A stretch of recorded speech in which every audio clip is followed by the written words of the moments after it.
प्रायोजित NAC A++, Guru Kashi University, empowering youth, empowering India. Punjab दौरे पर हरियाणा के मुख्यमंत्री नायब सिंह सैनी लुधियाना में गुरुद्वारा में सीएम ने टेका मत्था, संगत को किया सम्मानित। कुछ देर में धूरी में जनसभा। कैप्टन अमरिंदर सिंह को लेकर भूपेंद्र हुड्डा के बयान पर सीएम नायब सैनी का पलटवार, कहा कांग्रेस का नहीं बचा जनाधार, कैप्टन बीजेपी का परिवार। जनता पर एक बार फिर महंगाई की मार, घरेलू एलपीजी सिलेंडर के 29 रुपए बढ़े दाम, जनता परेशान। हरियाणा चंडीगढ़ में करोड़ों के फ्रॉड मामले में सीबीआई की कार्रवाई, चंडीगढ़ पंचकुला समेत दिल्ली एनसीआर में 6 ठिकानों पर छापेमारी। गुरुग्राम में रिटायर्ड कर्नल के परिवार को बंधक बनाकर बदमाशों ने की लूट, 12 लाख रुपए के गहने और नकदी लेकर फरार। हिमाचल में वीकेंड पर पर्यटकों का उमड़ा सैलाब, कई जिलों में जाम के हालात, प्रशासन मुस्तैद। प्रायोजित NAC A++, Guru Kashi University, empowering youth, empowering India.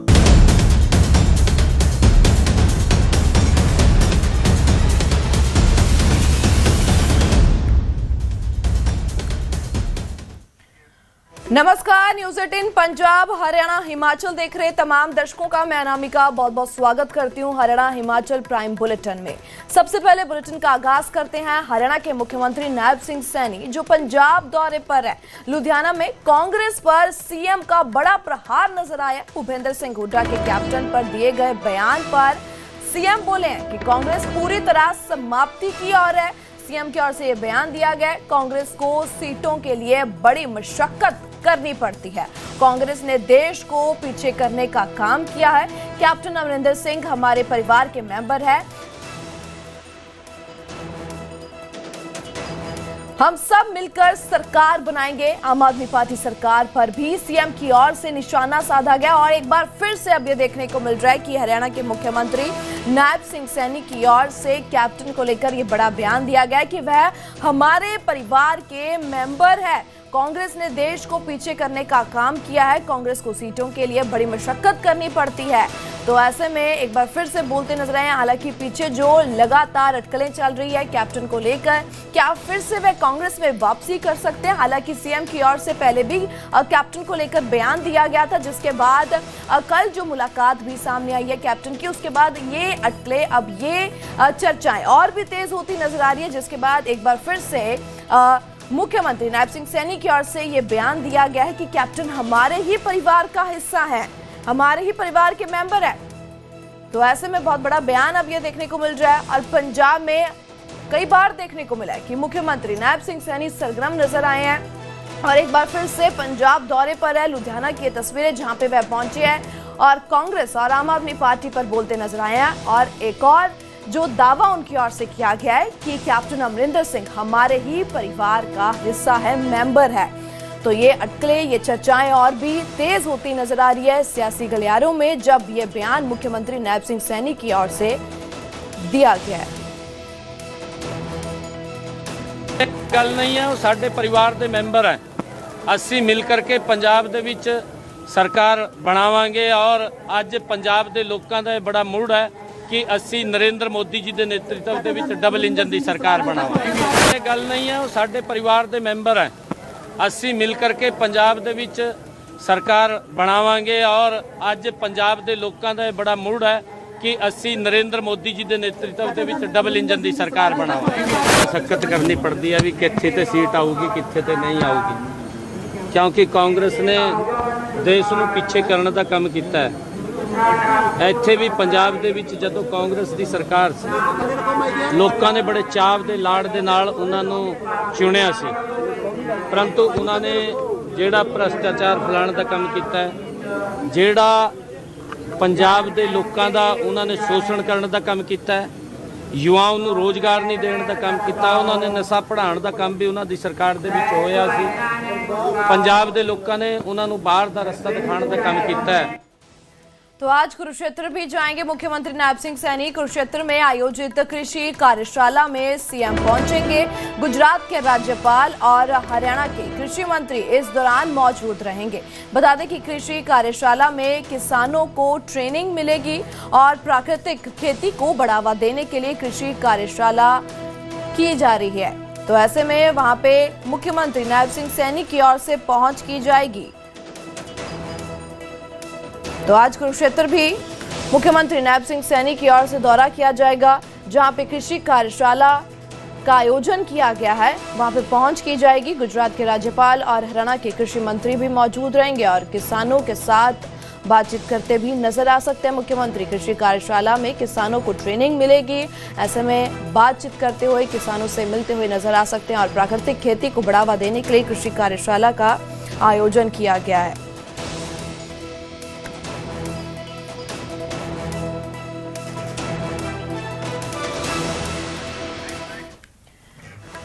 अब बात करते हैं जहां पे जनता पर एक बार फिर से बोझ बढ़ता नजर आ रहा है। जनता पर एक बार फिर महंगाई की मार देखने को मिल रही है। घरेलू एलपीजी सिलेंडर की कीमत में बढ़ोतरी हुई है।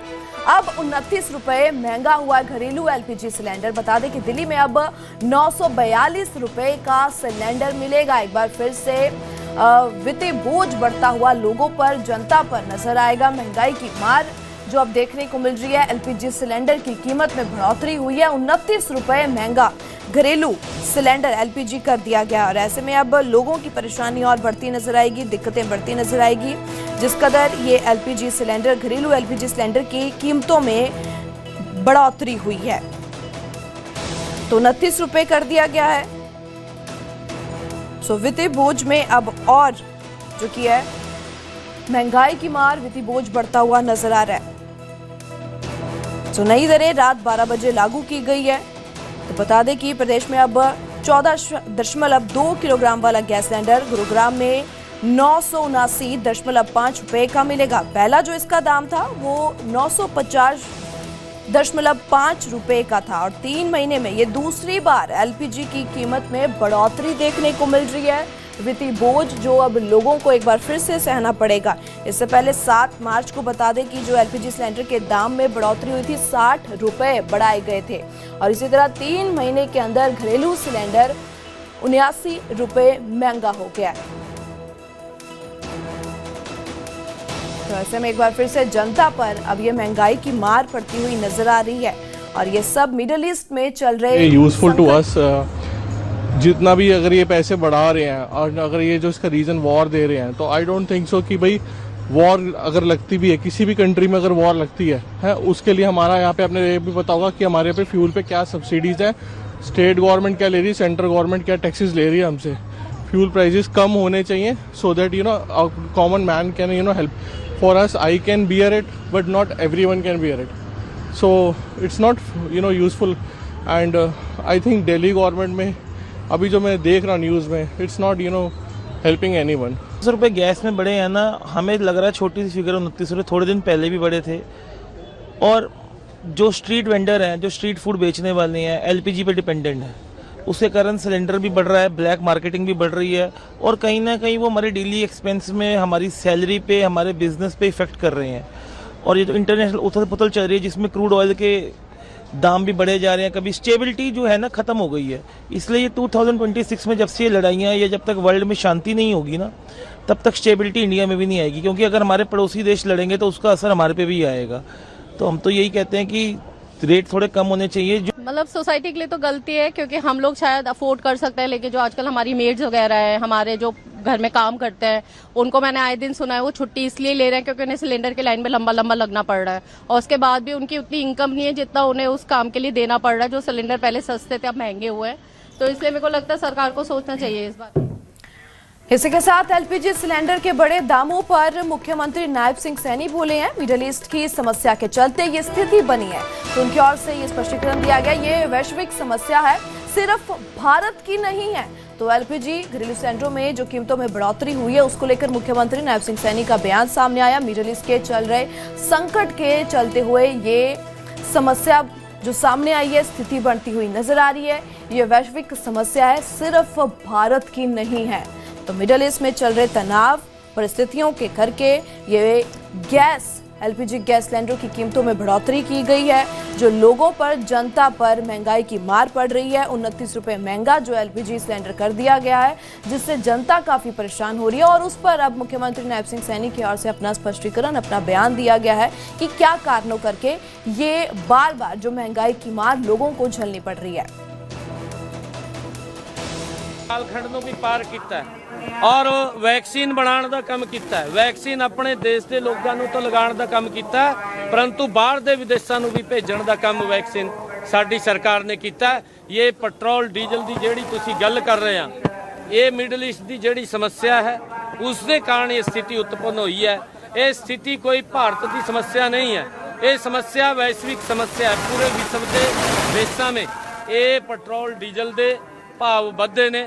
साडी सरकार ने ईवी की तरफ जाने का बड़ा फैसला किया है ताकि डीजल पेट्रोल की बचत होवे और इसका पैसा जिहड़ा बाहर साडे देश का जाता है उस पैसे की बचत होवे। साडी सरकार ने अभी जदों ये समस्या साडे सामने खड़ी हुई है, लगभग 157 इलैक्ट्रिक बसें अलग अलग जिलों से भेजण का काम साडी सरकार ने किया है। आने वाले समय दे विच भी साडी सरकार लगभग 750 बसें इलैक्ट्रिक बसें वो जिहड़ी सुविधाओं के नाल सुसज्जित है, यात्रियों को उसका बड़ा लाभ मिलेगा। असी ईवी की तरफ ज़्यादा बढ़ रहे हैं ताकि डीजल पेट्रोल के काम असी। रुक करते अगली खबर का। हरियाणा में करोड़ों के बैंक फ्रॉड मामले में एक्शन देखने को मिला। कई शहरों में सीबीआई की छापेमारी अब सामने आई है। चंडीगढ़, पंचकुला, दिल्ली एनसीआर में 6 ठिकानों पर छापा मारा गया है। बता दें कि 661 करोड़ रुपए के सरकारी फंड के घोटाले के मामले में हरियाणा सरकार और चंडीगढ़ प्रशासन से ये पूरा जो मामला जुड़ा हुआ है और 661 करोड़ रुपए के घोटाले की जांच अब सीबीआई की ओर से की जा रही है और उसी के तहत अब ये रेड्स, छापेमारी की जा रही है। दिल्ली और कई जगहों पर अब ये छापा मारा गया है। सीबीआई की बड़ी कार्रवाई इस करोड़ों फ्रॉड मामले में, बैंक फ्रॉड मामले में सामने आई है। सीबीआई का एक्शन ये देखने को मिल रहा है। हरियाणा टू दिल्ली तक की सीबीआई की छापेमारी देखने को मिल रही है। बात करते हैं, हमारे संवाददाता अंकित हमारे साथ जुड़ चुके हैं। अंकित, सीबीआई की ओर से ये बड़ी रेड मारी जा रही है, छापा मारा जा रहा है, अब तक क्या कुछ अपडेट है इस रेड में, क्या कुछ सामने आया अब तक? बिल्कुल, जिस तरह से घोटाला हुआ और घोटाला जो गड़बड़ी हुई, वो चाहे आईडीएफसी बैंक की बात करें या एयू फाइनेंस स्मॉल बैंक की बात करें, तो उसके अंदर जिस तरह से गड़बड़ी सामने आई, तो उसके बाद से जब केस सीबीआई को दिया गया तो सीबीआई लगातार इसमें छापेमारी कर रहे हैं। और कल की अगर बात करें तो कल से भी छापेमारी हो रही है और उसमें कई वरिष्ठ आईएएस अधिकारी भी जो हैं वो घेरे के अंदर हैं। कई वरिष्ठ आईएएस अधिकारियों के घर पर भी छापेमारी हुई है। कल से ही ये छापेमारी चल रही है और उसमें 6 ठिकानों पर सीबीआई ने रेड की है। वो चंडीगढ़, पंचकुला, करनाल और दिल्ली में कहीं ना कहीं रेड हुई है ये। और इसमें क्योंकि वरिष्ठ आईएएस अधिकारियों के नाम आए थे और वरिष्ठ आईएएस अधिकारी जांच के घेरे में है, तो उसमें से बताया जा रहा है कि जब रेड की गई है तो वहां से कई इलेक्ट्रॉनिक डॉक्यूमेंट मिले हैं और कई दस्तावेज ऐसे मिले हैं जो सीबीआई आगे जो केस है उसके अंदर क्लब करेगी उसको। तो अंकित, और क्या-क्या रिकॉर्ड्स कब्जे में लिए गए हैं ऐसे में? बिल्कुल, इलेक्ट्रॉनिक डिवाइस से जो भी कहा जा सकता है कि पेन ड्राइव हो सकता है, ये कंप्यूटर से रिलेटेड चीजें हो सकती है, तो ऐसी चीजें जो है वो सीबीआई ने अपने काबू में ली है।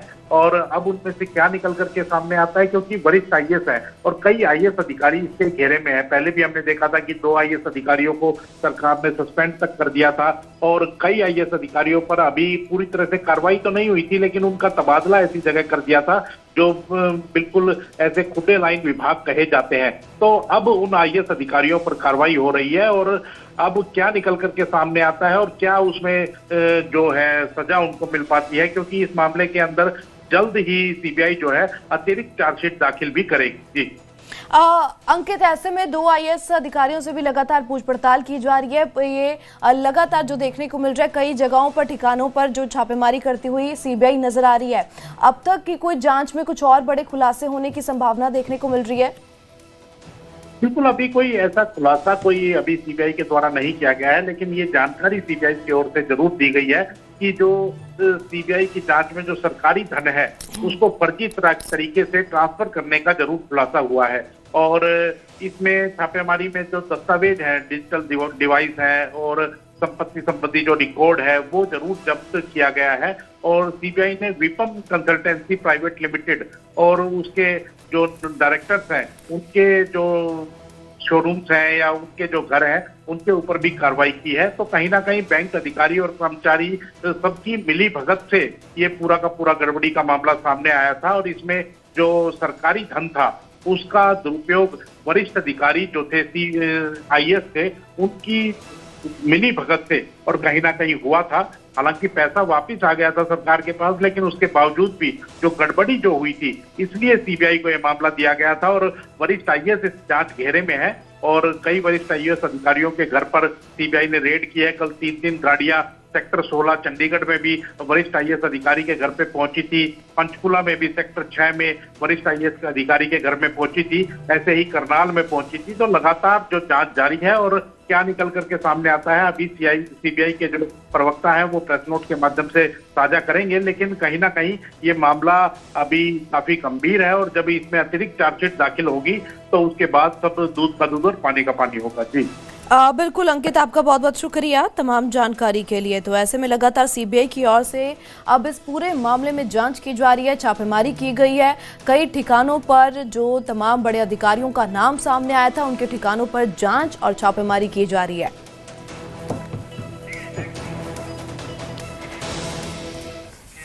खबर गुरुग्राम से, जहां रिटायर्ड कर्नल के परिवार से लूट की गई है। बदमाशों ने परिवार को घर में बंधक बनाकर लूट की वारदात को अंजाम दिया है। रिटायर्ड कर्नल के बेटे, बहू और पोती को बंधक बनाया गया और इसी के साथ 12 लाख रुपए के गहने और नकदी लेकर फरार हो गए। बता दें कि घर में ग्रिल तोड़कर ये 4 हथियारबंद बदमाश घुसते हैं, जिसके बाद इन परिवारक मेंबरों को बंधक बनाया गया और बड़ी लूट की वारदात को अंजाम दिया गया है। तो बेखौफ बदमाशों का ये खौफनाक कांड देखने को मिला। बात करते हैं, हमारे संवाददाता धर्मवीर हमारे साथ जुड़ चुके हैं। धर्मवीर, ये बड़ी वारदात सामने आई है, ऐसे में अब तक क्या कुछ पुलिस की कार्रवाई, क्या कुछ बयान?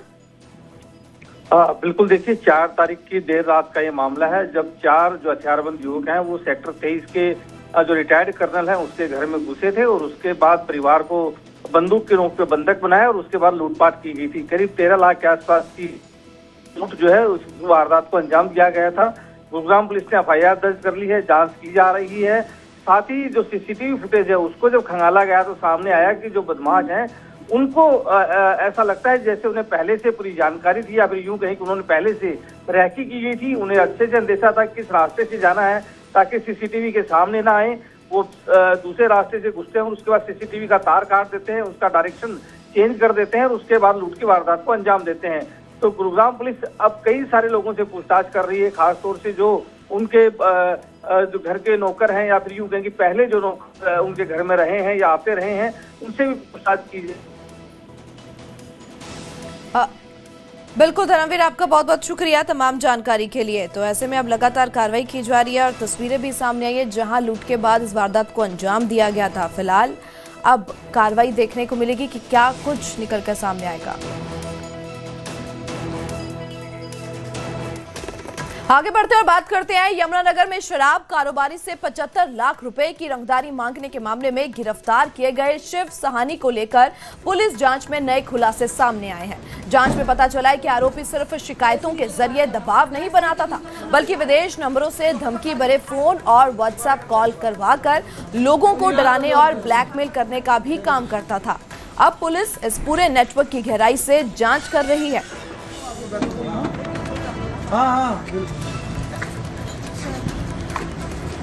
दरखास्त दी थी कि एक शिव शक्ति सानी जो वैसे तो अजमेर का राजस्थान का रहने वाला है लेकिन अब काफ़ी समय से यहाँ 17 सेक्टर जगाधरी में रहता है, कि वो उसको बार बार ब्लैकमेल करके उसकी दरखास्तें लगाकर और उसके व्यापार को बर्बाद करने के धमकियाँ देकर और उसको पैसों के उसमें विदेशी नंबरों से भी उसके पास कॉल करवाई, धमकियाँ दी गई भाई अगर मुझे पैसे ना दिए तो मैं तेरा ये व्यापार है जो ये बिल्कुल बर्बाद कर दूंगा और तुझे गोलियां मरवा देंगे।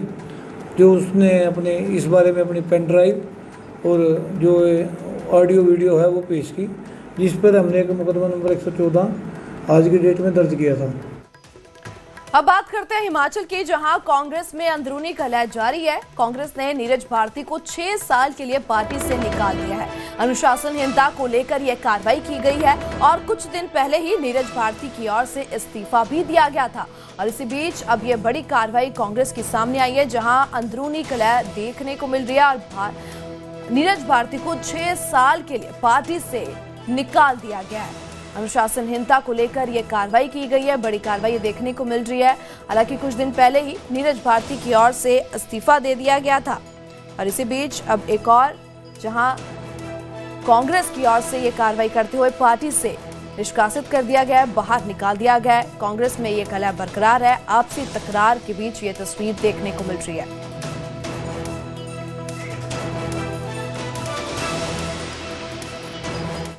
रुक करते अगली खबर का। पंचकुला में सिलेंडर ब्लास्ट से बड़ा हादसा वापरा है। बता दें कि सेक्टर 21 में घर के बाहर रखा सिलेंडर ब्लास्ट हो गया। सिलेंडर ब्लास्ट से घर की दीवारों को नुकसान पहुंचा है। घर में रह रहे लोगों की बाल बाल जान बची है। पंचकुला से ये मामला सामने आया है, जहां पे सिलेंडर ब्लास्ट से बड़ा हादसा हुआ है। तो सेक्टर 21 में घर के बाहर ये सिलेंडर रखा हुआ था जो ब्लास्ट हो जाता है और सिलेंडर ब्लास्ट से घर की दीवारों को नुकसान पहुंचा। और इसी बीच आप तस्वीरें देख पा रहे हो कि किस कदर इस ब्लास्ट के बाद नुकसान हुआ है, घर की दीवारों को नुकसान पहुंचा है। हालांकि गनीमत रही कि इस ब्लास्ट में किसी की जान नहीं गई, जान जो कि बाल बाल बच गई है। सो तस्वीरें पंचकुला से सामने आई हैं, जहां पे सिलेंडर ब्लास्ट हुआ है, दीवारों को बेशक नुकसान पहुंचा है।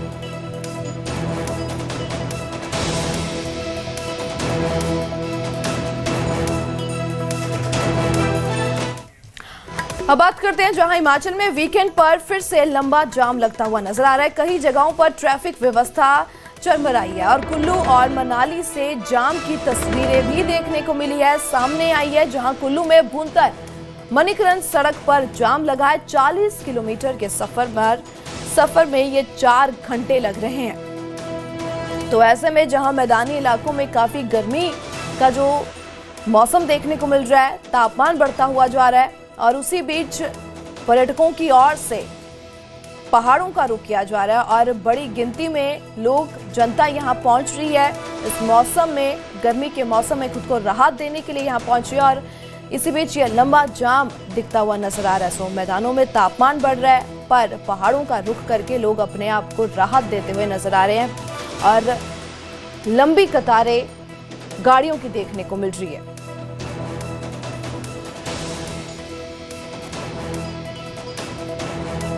उधर लाहौल स्पीति में भी पर्यटकों की संख्या और वाहनों की तादाद लगातार बढ़ती जा रही है, जिसके चलते जाम की स्थिति से भी लोगों को 2-4 होना पड़ रहा है। अटल टनल रोहतांग के माध्यम से लाहौल घाटी में आने वाले पर्यटकों और वाहनों की संख्या में लगातार बढ़ोतरी देखी जा रही है।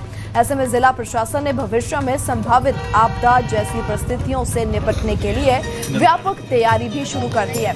वहीं और लाहौल स्पीति और कुल्लू जिला प्रशासन के साथ सीमा सड़क संगठन के अधिकारियों की एक महत्वपूर्ण बैठक भी इसको लेकर हुई है। बैठक में लाहौल स्पीति की उपायुक्त किरण भड़ाना ने अधिकारियों को एसओपी तैयार करने को कहा है। अटल टनल एक बहुत अच्छी पहल भी हुई है और एक बहुत ही क्रिटिकल इंफ्रास्ट्रक्चर है। ओवर द इयर्स ये देखा गया है कि यहाँ पे जो ट्रैफिक है वो काफ़ी इंक्रीज़ हुआ है, लोड कैपेसिटी बहुत ज़्यादा इंक्रीज़ हुआ है। इससे डिज़ास्टर लाइक सिचुएशंस भी हो सकती हैं, एनवायरमेंटल डिग्रेडेशन भी एंड लॉ एंड ऑर्डर के इश्यूज भी हो सकते हैं। इसको ध्यान में रखते हुए हमने ये पाया है कि हमें यहाँ पे थोड़े प्रिवेंटिव मेजर्स लेने पड़ेंगे। इसी को ध्यान में रखते हुए हमने डीसी कुल्लू साहब से और बीआरओ से इस बारे में चर्चा करी है और कुछ पॉइंट्स पे बात हुई है कि अटल टनल की लोड कैपेसिटी कितनी होनी चाहिए। उसके अलावा जो अटल टनल है इसमें मेंटेनेंस कब कब होती है, इसका oxygen level in case of any disaster तो क्या एसओपीज रहेंगी इसमें।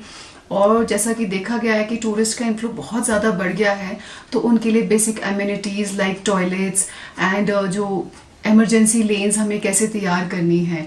इसके अलावा बीआरओ से बोला भी गया है कि इन केस ऑफ डिज़ास्टर तो सिनेरियो बिल्डिंग करी जाए, इसमें डिफरेंट एसओपीज बनाई जाएं ताकि हम इसमें मिलके काम कर पाएं और ये प्लान कर पाएं कि इस जगह को ये जितनी सुंदर है और जितना टूरिस्ट अट्रैक्शन है वो बना रहे।